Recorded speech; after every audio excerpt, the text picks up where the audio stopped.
I thought I'd give a little bit of an update. Also, all the black on my face is partially done facial, and this red and such is the color that's in my hair because I'm re-dyeing my hair. I thought I'd give an update regarding the housing situation. I've recently got. I can't. I'm finding it hard to get my papers of liability done because the revenue in my country, which is Ireland, for saying that, the revenue takes forever to get an appointment with, as far as I've been told. So, in case it takes a long, long time for me to get my papers of liability, I checked with the council to see if they'd be alright with a letter from my employer, which they said they would be. Also, the revenue online will not take my details for some reason. That being said, that is hopefully the last of all the paperwork that I have to do before I get into some accommodation. Um, There were points I was going to make regarding other stuff. I forgot what they were though. Oh yeah. Um, Housing. Yeah. I also found a site. I think it's called MOOCS, MOOCS. It stands for something, but essentially uh it's a free university course place that I heard about on Reddit. I take university courses for free, so I get to study a little bit before I go to university for free, and when I'm a mature student, which is the way the education system works over here, which is why there's honestly real no point in finishing school whatsoever. At least I'm hoping that's how it works, because that's how I was told it works. And I've been informed by other people who've done the same thing as me that that's how it works. I guess I got pink on my jacket now. Whatever. I don't even really like this jacket. It's gonna dye anyways. Um, Regarding my alters and my system, seeing as it's been such a long, long ass time since I've done any parts work, this is gonna sound strange.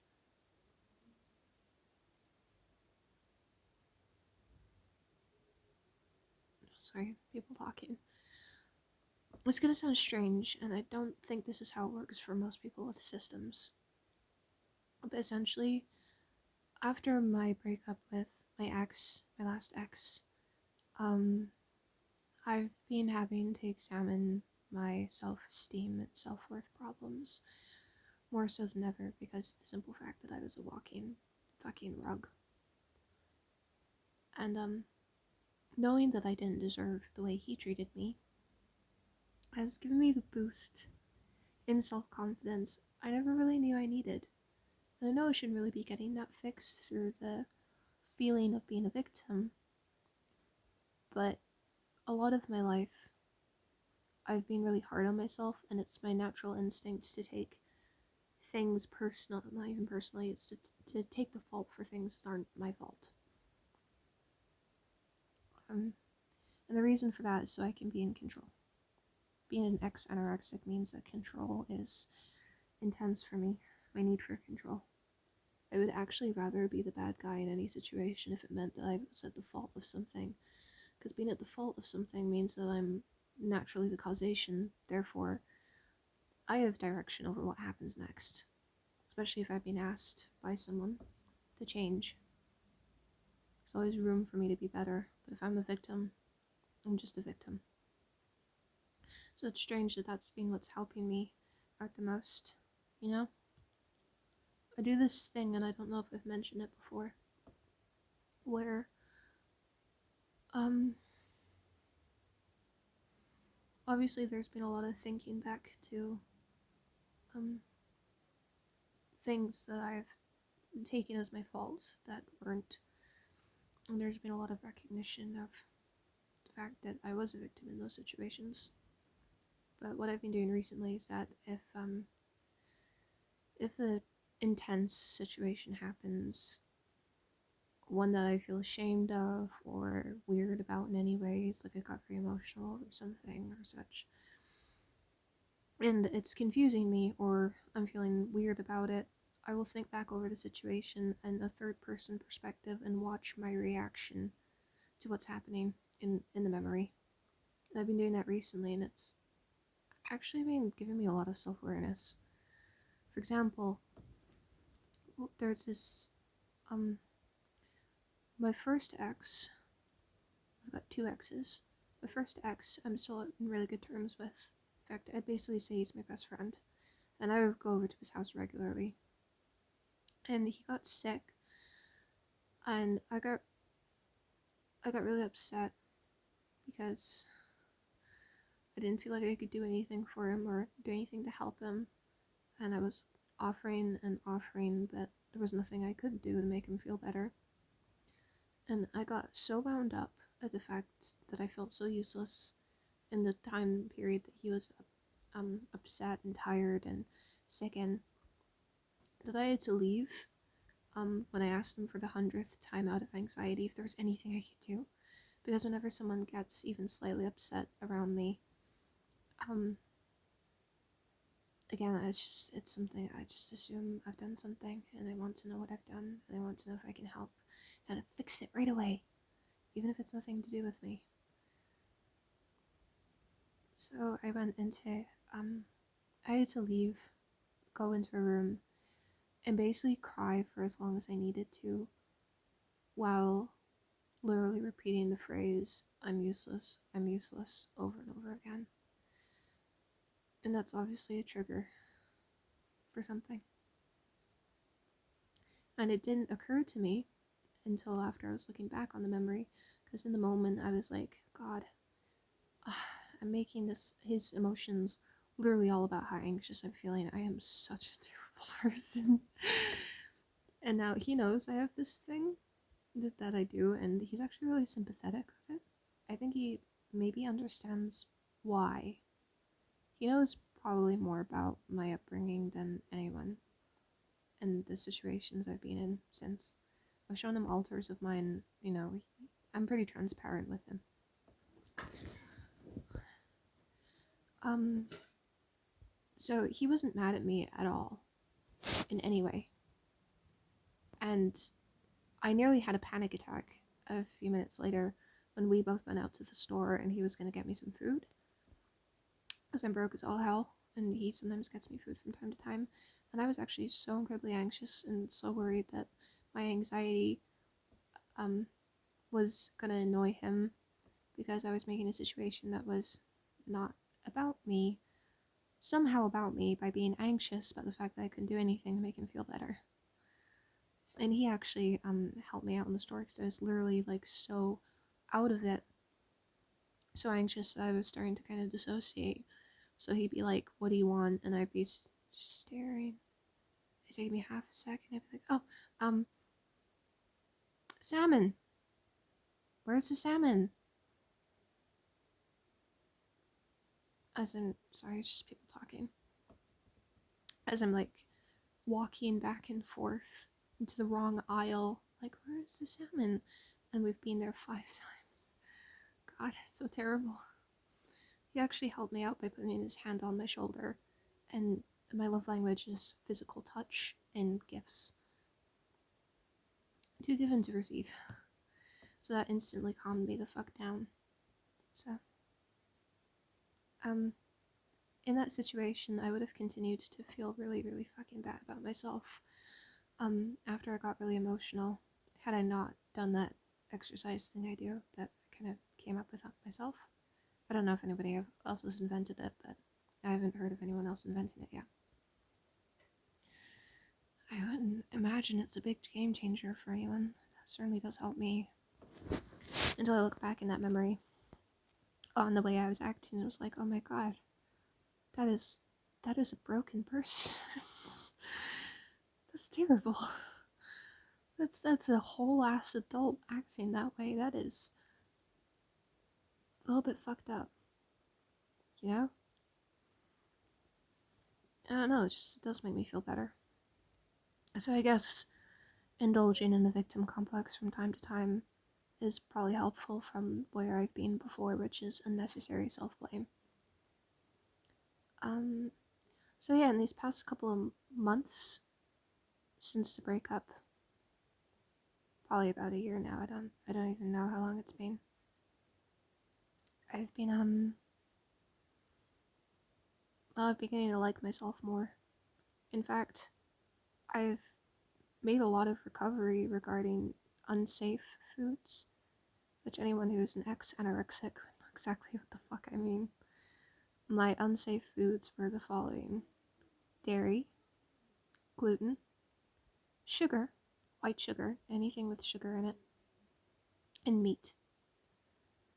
And recently I've started eating meat and sugar again after getting over my dairy gluten complex. I still have oat milk and coffee though because fucking dairy milk is gross. It doesn't taste all that good. Why would you ever have a dairy milk coffee? Oat milk tastes so much better. Cream is nice though. So that's one of the ways, one of the more obvious ways I've been recovering. I feel like that has somehow helped integration because the last time I brought an altar out around my first ex, I don't know if I should refer to his name on camera. Probably shouldn't because I haven't asked his permission. I feel weird referring to him as my first ex. I'll just say best friend from now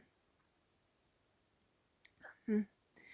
Yeah, the last time I brought an altar out around my best friend, not that I'm not switching all the time, but usually I have all these subtle switches that I will or will not notice. Sometimes they're really big switches that other people will notice. Like if I get really upset and start talking like I'm 4, other people will notice that shit. Most of the time, however, it's more subtle than that. So when I bring an altar out around someone, essentially I'm allowing the altar to have enough control over my body and my mind and the way that I'm talking and dressing and everything, that it's highly noticeable. Like the way that they would appear and act within my in my inner world.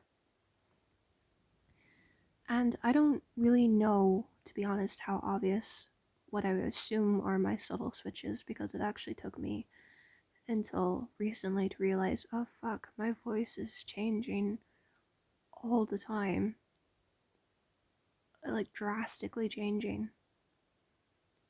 And so I don't really know if my subtle switches were subtle at all, to be quite frank.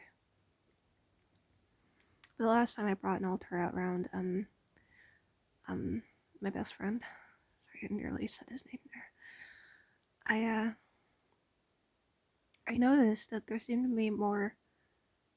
Their voice definitely did change, but they were still similar to the host's voice. There was a feeling of fluidity that existed there because when I started bringing out my altars, I'd have to close my eyes, and for like full 5 seconds, 10 minutes, I would just be slowly allowing them full control. And then it'd be super obvious, but this time, it was more fluid. It was more natural.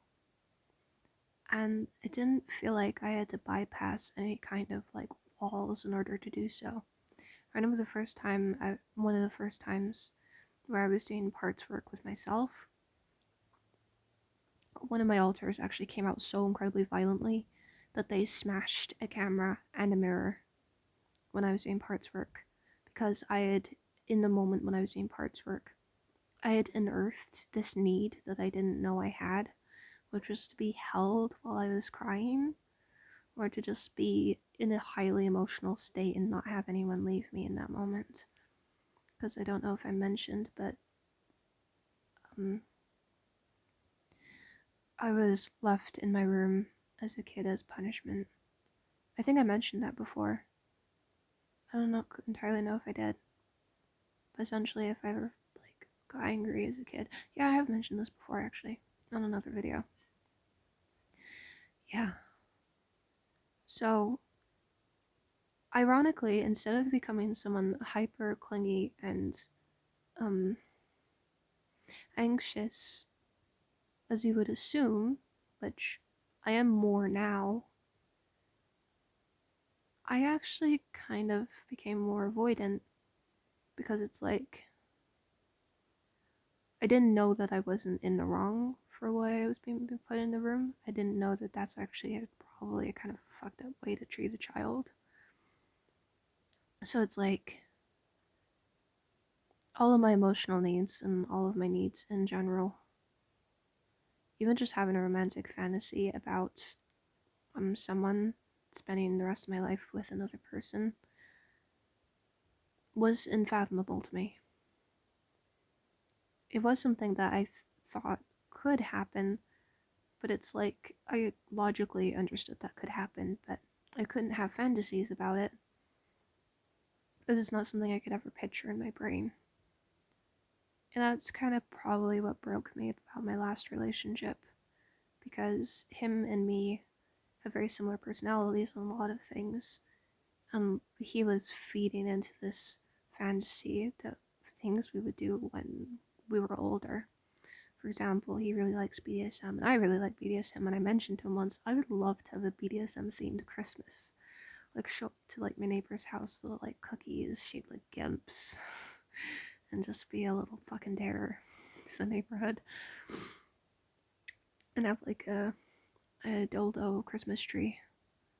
Well, no, like have like just some human furniture, some submissive who's cool with being human furniture with fucking um it's decorations all over him and being my Christmas tree. And he really liked the idea too, and he was getting so into it, and it was genuinely the first time that I ever imagined um someone wanting to share moments like that with me, which I get now is kind of sad. And I know it's not just because I like being alone from time to time or that I like doing things by myself, which I do. Now I kind of know it's simply because my brain couldn't imagine have a fantasy like that. So I was super avoidant and super not in my feelings for years until I did that exercise. And um I hit upon that altar. I hit upon the trauma. I started crying. It felt like a young altar, definitely. I feel like one of my altars is mentally very young, but presents much older than they are. I've got quite a few altars like that. I've got altars who's they're mentally toddlers, but they can use adult words. They can present in an adult way. Is much older to the point at which you think they're 16, when in reality they're fucking 2 years old. I don't know how common that is. And I would still classify them as littles, technically. Littles who have an incredible amount of power within my system, as opposed to my other littles who, they're just littles. They can't present as any older than they are. I find it very healing to bring those littles out. Anyways, because I'd hit upon that wall, which I don't even know if I kind of wish that I could have done that later in my life. Maybe explain why in another video. But another defensive altar came out immediately after that and literally just started smashing shit in my room. They were so angry that I had found that and found that vulnerability in myself that I didn't know was there and refused to let be there. I had a video of it until I broke my phone. I've got a lot of videos doing parts work like that. So I don't know if I'd be comfortable with sharing me doing something like that. Probably because I still think I'm making everything up. I forgot where I was going with this. So yeah. No, so recently I feel like some integration has taken place. I feel like the defensive walls that would have existed before don't exist anymore. Because as you can tell from that story, there was obviously a wall in place. I wasn't supposed to see that. I wasn't supposed to uncover that side of myself. But now, after my recent breakup, on the exercises that I'm doing, and just repeating to myself, like, I didn't deserve that ever, and realizing that there's a lot of abuse there, I feel like my alters, like, more chill with each other. Even if it's just me, the host, that's doing that stuff, and there's probably still self-hating alters in my system, there definitely is. But I guess even just doing things on a host level for loving myself and liking myself and stuff like that has helped my integration, which I'd really like. On one hand, I want to be integrated, because isn't that the thing you should want? On the other hand, I feel like that integration can't happen until I present my alters to the outside world. I don't know why. I guess I probably have like an extreme need for people to see me and all that I am. It should be the same if I was a single person, you know, if I was one person. But I have this fantasy that I'll get all the clothes for my alters. I'll get I'll get everything that I need to present them to the outside world, to people. Like, hi, I'm this person in this moment. Here's my pronouns. Blah blah blah. I'm this age. Part of this system. I mean, I'd love to be able to do that. And sometimes worry that integration would mean that I wouldn't be able to have that experience. But I probably can't integrate until I do. And I don't know why that's such a need for me.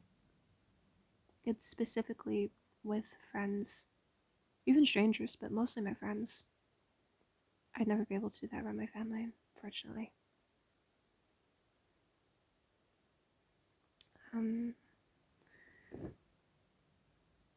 think that's where I'm gonna leave this video for the moment.